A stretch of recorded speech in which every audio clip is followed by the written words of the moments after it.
নমস্কার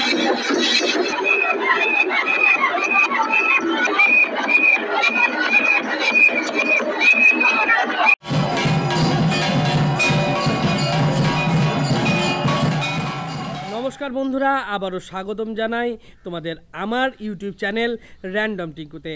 আজকে আমরা তোমাদের সঙ্গে করে নিয়ে যাব এই মুর্শিদাবাদের এক অসাধারণ উৎসব দেখতে, যার নাম পঞ্চম দোল। এই পঞ্চম দোল দেখতে আজকে আমরা যাব মুর্শিদাবাদ জেলার হিলোরা জাজিগ্রাম নামক একটি স্থানে, যেখানে তিনজন জীবন্ত দেবতা রয়েছে, যাদের বাড়িতে প্রত্যেক বছর এই পঞ্চম দোলে হয় বিশাল উৎসব। লোকজন খাওয়ানো, মেলা বসা, সঙ্গে ঠাকুরের পুজো, আরতি এবং রাত্রের বেলায় কীর্তন, সব কিছুই কিন্তু এখানে হয়।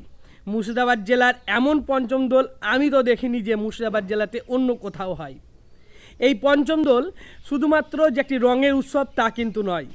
এই পঞ্চম দোল আমাদের শিল্প সংস্কৃতিকেও অনেকটাভাবেই তুলে ধরে, এবং এটাই মাধ্যমে আমরা বুঝতে পারি যে আমাদের ধর্মে মানুষ কতটা আসক্ত হয়ে আছে, বা আমাদের ধর্ম মানুষ কতটা পালন করতে চায় বা কিভাবে পালন করে। তো চলো আজকে আমরা যাই সেই পঞ্চম দোলে। যে পঞ্চম দোলের কথা হয়তো তোমরা শুনেছো, কিন্তু মুর্শিদাবাদ জেলায় এই পঞ্চম দোল সর্বপ্রথম। আমি চলে এসেছি সুতি 1 নম্বর ব্লকের হিলোরা গ্রামে। এই হচ্ছে সেই শ্যাম সুন্দরের মন্দির। এখানেই মুর্শিদাবাদের একমাত্র পঞ্চম দোল পালন করা হয়। পঞ্চম দোল বিশেষত হচ্ছে রাধা কৃষ্ণের উৎসব, কিন্তু এখন আমরা এটাকে নিজেদের উৎসব হিসাবে পালন করছি। যাই হোক, ভালো লাগছে যে মুর্শিদাবাদের কোনো একটা জায়গাতে এমন আছে যে যেখানে পঞ্চম দোলটা পালন করা হয়।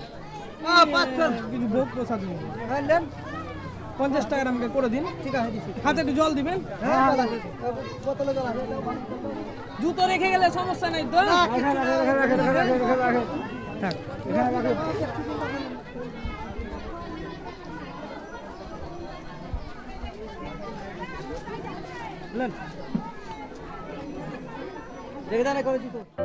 পঞ্চম দোল, যার নাম শুনলেই প্রথমেই মনে পড়ে হিলোরার শ্যামসুন্দর মন্দিরের কথা।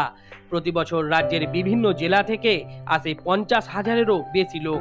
নিশ্চয়ই ভিড় দেখে এতক্ষণে জেনে গেছেন যে কি বিপুল ভক্ত সমার হয় এই দিনে। সকাল থেকেই জাতি, ধর্ম, বর্ণ নির্বিশেষে পঞ্চম দোলের হোলির অনুষ্ঠান চলে। পরে দিনে 2 বার ঠাকুরের পুজো হয় ও রাত্রিতে 1 বার। এই ঠাকুর কিন্তু মিষ্টি, মন্ডা, প্যারা, বাতাসা এগুলো গ্রহণ করেন না। এই ঠাকুর শুধুমাত্র ফল ও ছানাই গ্রহণ করে থাকেন। বছরের প্রায় প্রত্যেক দিনই ঠাকুর শ্যামসুন্দর ঘোরেন বিভিন্ন আগে থেকে বুক করে রাখা ভক্তদের বাড়ি। শুধুমাত্র বছরের এই 6 দিন, অর্থাৎ প্রথম দোলের ঠিক আগের দিন থেকে পঞ্চম দোল পর্যন্ত এই 6 দিন থাকেন তার বাড়ি হিলোরাতে।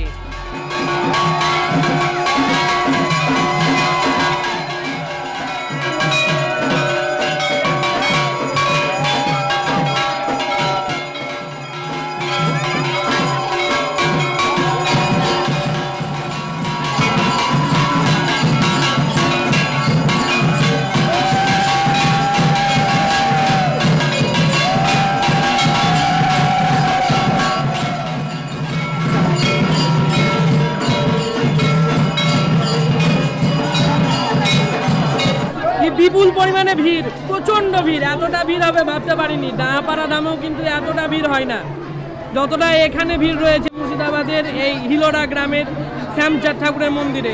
আসলে এটা হচ্ছে শ্যামচাঁদ ঠাকুরের মন্দির। এছাড়াও শ্যামচাঁদের আরও 3 ভাই আছে যারা বাজিতপুরে থাকে। তারা এই হোলির দিনে শুনেছি অন্য পাড়াতে আসে। এখন কতটা সত্যতা আছে তা বলতে পারছি না। শ্যামচাঁদের যে আরও 3 ভাই থাকে, বলরাম, সর্বেশ্বর এবং মদন মোহন, এরা বাজিতপুরে থাকে। আর এই শ্যামচাঁদই থাকে এখানে। শুনেছি শ্যামচাঁদের পরিমাণা হয় না, সেই জন্য শ্যামচাঁদ ঠাকুর এই হিলোরা গ্রামে থাকেন।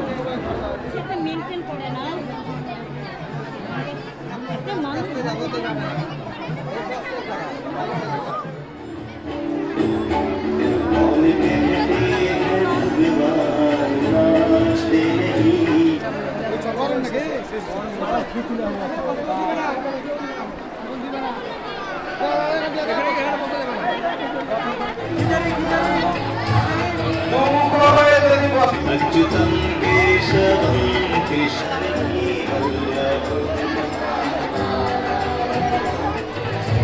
वल्लभं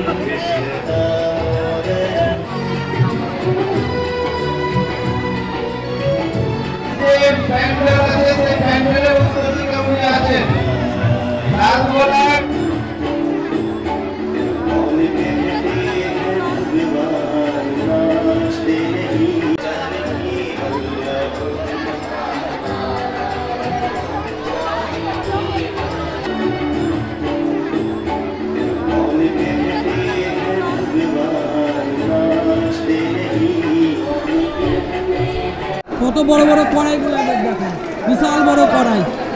এই কড়াইয়ে রান্না করে তারপরে কিন্তু এইখানে রাখা হয়। সত্যি আসলে উপরবেলা যা করে মঙ্গলের জন্য করে। ড্রেসটা কিনেছিলাম যে প্রথম হোলির দিন খেলবো বলে, কিন্তু উপরবেলা বলে না তুই এটা পড়িস না, মায়াপুরে যাস না, তোর পঞ্চম দলের একটা বিশাল উৎসব আছে এই হিলোরা গ্রামের এই জীবন্ত শ্যামচাঁদ ঠাকুরের মন্দিরে যেতে হবে। সত্যি আগের বারও যখন এসেছিলাম হিলোরা গ্রামে তখন ঠাকুরের স্বপ্নাদেশী এখানে এসেছিলাম। আর মানে কি বলবো, কথাটা আমার মানে ভিতর থেকে জড়িয়ে যাচ্ছে, কারণ এতটাই আমি ভাবুক হয়ে পড়ছি। এবং আজকেও বুঝতে পারলাম যে কতটা ঠাকুরের মাহাত্ম্য আছে এখানকার, যে ঠাকুর যদি চাই তাহলে আপনাকে যা কিছু করাতে পারে, আপনার নিজের ইচ্ছাতে কিন্তু কোনো কিছুই আপনি করতে পারবেন না। মানে কতজন সবাই এখন আছে? মোটামুটি 28,000 মতো। 28,000? হ্যাঁ, খাওয়া দাওয়ার ব্যবস্থা আছে 28,000। 28,000? হ্যাঁ, 8,000 লোকের আইটেম আছে। আর আপনার এখানে ডাহাপাড়া ধামের থেকেও তো মনে হচ্ছে একবারে কাছাকাছি। ডাহাপাড়া ধামকে মনে হচ্ছে পিছনে ফেলে দেবে। এখন ধরো অনেক টাইম লাগবে, একবারে তো পুরো কাটবে না। হ্যাঁ হ্যাঁ, মানে কিছু যাচ্ছে কিছু আসছে, কিছু আসছে, এইভাবে এরকম। মোটামুটি 4টা পয়সা ধরেন। এখানে কিরকম খরচা হয় এই পঞ্চম দলে আপনাদের? যেটা ধরেন বুঝতে পারা যাবে না, আমাদের তো খবর রাখি না। আমরা তো এবারে মাস গেলে তো কিংবা এই সময়টা গেলে তো একবার খরচার হিসাব নিশ্চয়ই হয়। হয় সেটা কমিটি আছে, যে কমিটি আছে আমরা ধরেন আমরা বাইরে থেকে আমরা এসেছি, ওই যেটা জানি সেটা আপনাকে বললাম। আপনাদের গ্রামে কি বাড়ি? প্রায় 150 জন আছে আমরা এরকম দেওয়া অথবা সব পরিবেশন করার লাগে। কিচাই, বগনপুর, পঞ্চহর, জাহিগ্রাম থেকে 5-7টা গ্রাম মিলে ধরে আসলে 5-7টা গ্রাম মিলে এটা হয়। মানে ক্যাটারিংয়ের যে কাজটা সেটা করছিলাম। আর শ্যামসুন্দরের যাবতীয় খরচা শ্যামসুন্দর তো নিজস্ব জমিও আছে। জমি আছে, টাকা পয়সা সবই নিজেই দেখভাল করে, ওই টাকা পয়সা খরচা তার চানা মানা নাই। এখানে যে আরো 3জন ঠাকুর আছে, সর্বেশ্বর, বলরাম, মদন মোহন, ওরা কি আসে আজকের দিনকে? না, আজকে এখানে আসে না, ওরা একদিন আসে বলে ওই বাড়িতে থাকে, তাই শুনেছি। ওই পাড়ায় বলতে গেলে রবিদাস পাড়ায় আছে, ও মানে 22 তারিখ 3 জায়গাতে আছে, কিন্তু রবিদাস 4 ভাই রবিদাস পাড়ায় প্রথম আসে ঢুকে, তারপরে রাজবংশী পাড়া, মানে 3 জায়গায় হয়। 3 জায়গার পরে তখন অন্যান্য জায়গায় আবার যায়, যেমন আমাদের গগনপুরে 4 ভাই যায় একসাথে জ্যৈষ্ঠ মাসের 3 তারিখ থেকে 6 তারিখ। এবার রাতের বেলা কি কি প্রোগ্রাম হবে আজকে? আজকে আপনার কীর্তন হবে। কীর্তনে কি হবে? প্রদীপ পাল? না, প্রদীপ পাল না, আপনার শিউলি বিশ্বাস। শিউলি বিশ্বাস, তারপর বাউল আছে, বাউল আছে আপনার কৌশিক দাসের, কৌশিক দাস। তারপর কৌশিক দাস। এবার এখানে 8 লাখ টাকা মতো খরচা হয়েছিল, এবার বলছে 10 লাখ কিংবা তার থেকেও বেশি হয়ে যাবে। আরও যেটা জানা গেল, এখানে 5-10টা গ্রাম থেকে লোকেরা মিলে একসঙ্গে কমিটি করে এবং মানে তারা এই জায়গাটাকে দেখাশোনা করে, লোকেদের খাওয়ায়, পরিচালনা করে সমস্ত। আর এই হচ্ছে আমাদের কমিটির তরুণবাবু এখানকার এখন পর্যালোচনা করছেন। হ্যাঁ, ইনি বলছেন যে 10 লাখ টাকা এবার কিংবা তার থেকেও বেশি টাকা খরচা হয়ে যাবে। এবার 8,54,000 টাকার মতো খরচা হয়েছে না? আমরা চলে এসেছি মেলা প্রাঙ্গণে। এই মন্দিরের ঠিক পিছন দিকে যেখানে ঠাকুরের জমি জায়গা আছে, এইখানেই কিন্তু এই মেলাটা বসেছে। মেলাটা যদিও বড় নয়, কিন্তু মেলাতে এবং ঠাকুর মন্দিরে প্রচণ্ড ভিড়, মানে না দেখলে বিশ্বাস করতে পারবেন না। আমি অন্য অনেক জায়গায় দেখেছি, হোলিতে গিয়েছি, কিন্তু মুর্শিদাবাদের মধ্যে এত ভিড় সেটা আমি ভাবতে পারিনি যে এত ভিড় হবে। এখানে পঞ্চম দোল মানে কিন্তু রঙের উৎসব যে তা কিন্তু নয়, এখানে পঞ্চম দোল হলো মিলনের উৎসব। কিভাবে পালন হয় এখানকার পঞ্চম দোল আপনারা দেখলেন। আপনাদের এলাকায় কিভাবে পালন হয় তো অবশ্যই কমেন্ট করে জানাবেন। আজকের জন্য বাই বাই, ধন্যবাদ, ভালো থাকবেন, সুস্থ থাকবেন।